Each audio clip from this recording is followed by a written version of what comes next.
Рэквізіцыя.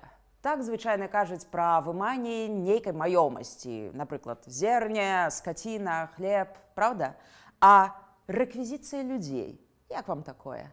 Менавіта пра рэквізіцыю вялася гутарка ва ўказе Мікалая II аб прыцягненні больш за 400 тысяч казахаў, кыргызаў, таджыкаў, узбекаў і іншых народнасцяў на вайсковыя працы, умоўна рыць акопы. І вынікам стала шырокае паўстанне. З вами Кацярына Ваданосава ў серыі перадач «Трызуб і пагоня». Сёння мы паговорым пра малавядомае, прынамсі ў нас, казахскае паўстанне 1916 году, а шырэй антырасійскае паўстанне ў сярэдняй Азіі, бо там удзельнічалі прадстаўнікі вельмі розных народаў, нават палонныя немцы, якіх утрымлівалі ў тых краях. Калі вы палічыце гэтае відэа цікавым, пазнавальным, то мы, як заўсёды, і я асабіста вельмі чакаем на вашу падабайку і падпіску на наш канал. Наперад! Дякуй. Лето 1916 года.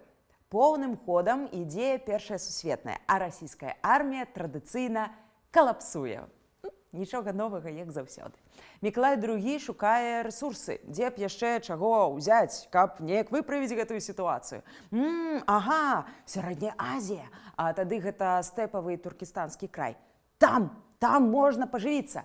25 чэрвеня выходзіць яго указ пра прыцягненне пад вайсковыя патрэбы агулам больш за 400 тысяч мужчынаў ад 19 да 43 гадоў. Прычым інародцам, а менавіта так расіяне называлі насельнікаў тых земляў ды іншых таксама, зброю давяраць не хацелі, таму забіралі толькі на будоўлі, капанне акопаў, такі сабе стройбат узору 1916.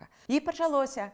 Па-першае, цар нават указ такі дэ юрэ не мог прымаць, не параіўшыся з думай, дзе была мусульманская фракцыя. Але, хто там калі з кім раецца, зразумела, Бог з ім.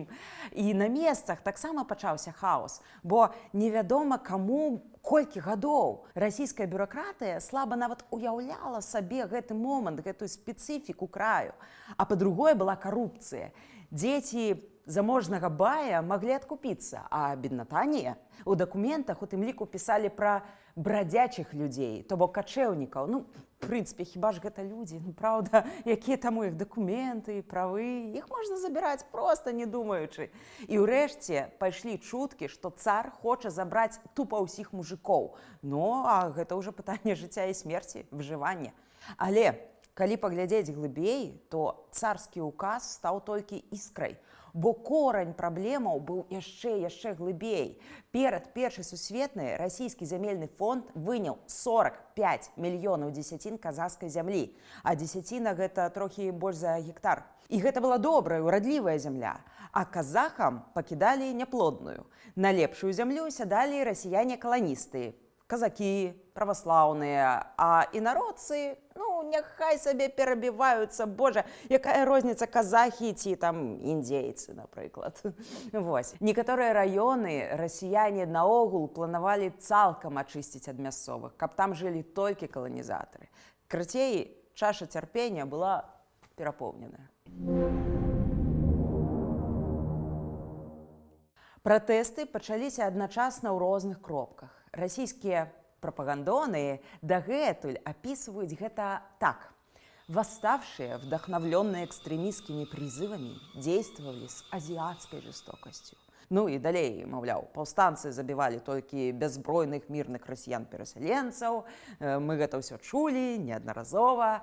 А насамрэч народ граміў найперш адміністрацыйныя будынкі, дзе ляжалі спісы мабілізаваных. Характэрны прыклад з Гуджанда. Зараз гэта Таджыкістан. У беднай жанчыны Хадзімі Чамалак, якой было каля 50 гадоў, забралі адзінага сына, якога яна выгадавала сама. Тая звярталася, каб аддалі назад, зразумела, без выніку. І ранкам 4 ліпеня натоўп такіх жа самых, як яна, людзей сабраўся ля дому уезднага начальніка. Той палкоўнік, дарэчы, пасля збег на пароме праз Сырдар'ю. Паліцыя і каравульныя пачалі разганяць натоўп, а жанчына Хадзімі, якой проста не было чаго губляць, выхапіла ў паліцэйскага шаблю і сама павяла народ на штурм, пасля чаго салдаты зачыніліся ў крэпасці. Вось як. І так было шмат дзе, безліч лакальных эпізодаў.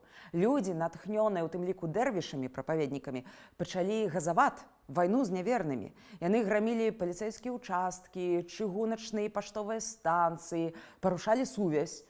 Под руку, канешне, траплялі і каланісты, расійскія пераселенцы, урачы, служачыя. Пазней ужо генерал-губернатар Туркестана Курапаткін нібыта з жалем пісаў: «За 40 лет мы не приблизили к себе сердца этих простых, но еще первобытных людей». Чаму так? Але ці магло быць інакш? Не казахі прыйшлі дадому да рускіх і аднялі зямлю, правы, свабоду. Не яны закруцілі гэты вузел міжэтнічнага канфлікту. У ліберальнай царскай думе не было нават ніводнага казаха, калі што. І ўсё гэта было свядомай палітыкай Петербурга.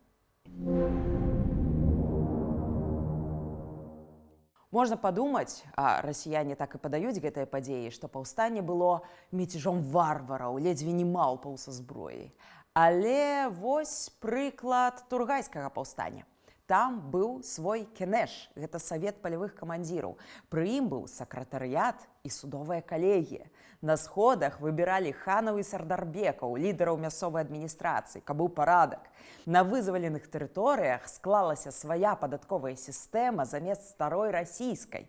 Лідарам паўстання быў Амангельды Іманаў. У Казахстане гэта нацыянальны герой. Дарэчы, яго дзядуля быў батырам, то бок ваяводам у Кенесары, апошняга хана ўсіх казахаў, які паўставаў супраць Расіі яшчэ ў 19 стагоддзі. Дык вось, Іманаў з хаатычнага руху стварыў цэльны вайсковы арганізм.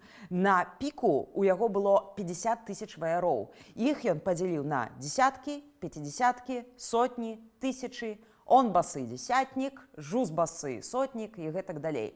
Былі створаныя спецыяльныя атрады снайпераў з добрых паляўнічых, як правіла. Была і свая служба тыла, якая займалася коньмі, вырабам шабляў, кінжалаў, пікаў. Дзікуны? Я так не думаю. Канешне, супраць карнага корпуса генерала Лаўрэнціва з гарматамі і кулямётамі выстаяць было складана, таму Іманаў даў загад пераходзіць на рэкі партызанскай вайны, якая трывала ажно да вясны 1917 года, то бок да калапсу ў царскай Расіі. Кошт паўстання, а менавіта страты мясцовага насельніцтва, быў проста жахлівы. Гісторыкі выводзяць лічбу ад 100 ажно да 500 000 жыццяў. Толькі ў адным эпізодзе каля Шамсінскага перавалу расійскія казакі расстралялі 1500 кіргізаў, у асноўным жанчын, дзяцей і старых. Справа ж яшчэ ў тым, што народ кінуўся бегчы. А куды? У Кітай. Па падліках 1917 года туды пайшло 164 000 чалавек, з якіх загінула 83 000, палова. Бо голад, холад, эпідэміі, тыф. Гэта быў вялікі сыход, такі эксодус. А на шляху ж яшчэ стаялі расійскія войскі, якія разварочвалі назад або забівалі. А пасля быў голад. Часам пішуць пра голад у Казахстане пачатку 20-х ці пачатку 30-х, які супаў з галадаморам ва ўкраіне і ў нас на БССР. Але там усё было раней. Толькі ўжо ТСУ, гэта казахская назва сямірэча, усяго за адну зіму загінула 100 000 чалавек. Вядома, бо расіяне адбіралі скот, далей выганялі са сваіх земляў, а мужчыны ўжо былі забітыя, ці павешаныя, ці ў палоне. І гэта быў сапраўдны генацыд, ні больш, ні менш. А пасля, праз гады, у школе нам распавядалі, што Казахстан наогул слаба заселены, адныя стэпы, а яшчэ там жыве шмат расійцаў. Але чамусьці не казалі пра прычыны. А вось яны, прычыны. Тое паўстанне гісторыкі пазней трактавалі па-рознаму, як племянное, як рэлігійнае ці класавае ў савецкі час. Але сёння ўсё больш галасоў за тое, што гэта быў менавіта нацыянальна-вызвольны пад'ём, у якім прынялі ўдзел і бедныя, і багатыя, і мусульманскія дзеячы, і светскія нацыяналісты. Гэта была барацьба за свабоду супраць здзекаў і прыніжэння. Здаецца, Максімальна ёмістая характарыстыка. А як вы думаеце? Напішыце, калі ласка, што вы думаеце пра паўстанне, казахаў і пра нашыя сённяшнія рэаліі. Чакаем вас у каментарах. На сёння мы развітваемся. Будзьма разам з сапраўднай гісторыяй і будзьма разам з Украінай.